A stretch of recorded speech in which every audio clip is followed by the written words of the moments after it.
শুভ সকাল।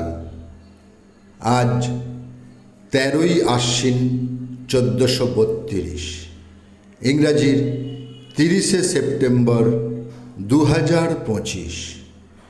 আজ দেবী পক্ষের অষ্টমী তিথি।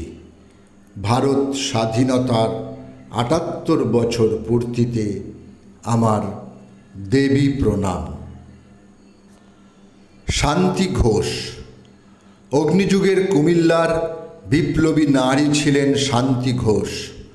তার পিতা দেবেন্দ্রনাথ ঘোষ ছিলেন কুমিল্লা কলেজের প্রফেসর। অষ্টম শ্রেণীতে পড়া অবস্থায় ম্যাজিস্ট্রেট স্টিভেনকে গুলি করে হত্যা করেন। শান্তি ঘোষের জেল হয়। জেল মুক্তির পর তিনি ম্যাট্রিক ও পরে আইএ পাশ করেন। আপন জীবন কাহিনী তিনি তুলে ধরেছেন অরুণবহ্নি নামক বইতে। ম্যাজিস্ট্রেট হত্যার কারণে তার যাবজ্জীবন দ্বীপান্তর হয়। ফুলবাহার বিবি। ঢাকার বিক্রমপুরের ফুলবাহার বিবি ছোটবেলায় বাবা ও মাকে হারায়। মানুষ হয়েছিলেন বড় ভাই তমিজুদ্দিনের কাছে। তমিজুদ্দিন ছিলেন জাতীয় কংগ্রেসের এক সক্রিয় সদস্য।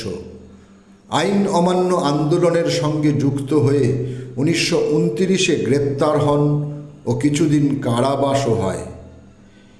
এই বড় ভাইয়ের কাছ থেকেই তিনি স্বাধীনতা আন্দোলনের দীক্ষা নিয়েছিলেন।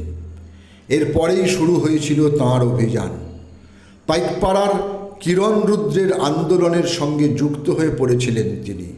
পরে গ্রেপ্তার ও জেল হয় তাঁকে ঢাকা ও বহরমপুর জেলে ঘোরানো হয়েছিল। জেল থেকে বেরিয়ে এসে কংগ্রেসের গঠনমূলক কাজে তিনি যোগদান করেছিলেন। সুনীতি চৌধুরী। শান্তি ঘোষ ও সুনীতি চৌধুরী দুজনেই কুমিল্লার ফয়জুন্নেসা বালিকা বিদ্যালয়ের ছাত্রী ছিলেন। ম্যাজিস্ট্রেট স্টিভেনকে হত্যার জন্য শান্তি ঘোষের সঙ্গে সুনীতি চৌধুরীরও দ্বীপান্তর হয়। গান্ধীজির চেষ্টায় শান্তি ঘোষ ও সুনীতি চৌধুরী মুক্তি পান। পড়াশোনা করে সুনীতি এমবি পাশ করেন এবং ডাক্তার হন। ডাক্তার হয়ে তিনি জনদরদি কাজে আত্মনিয়োগ করেন। নিঃস্বার্থভাবে দুস্থ ও দরিদ্র মানুষের সেবাই ছিল তাঁর একমাত্র ব্রত। উভয়কেই আমার আনত প্রণাম।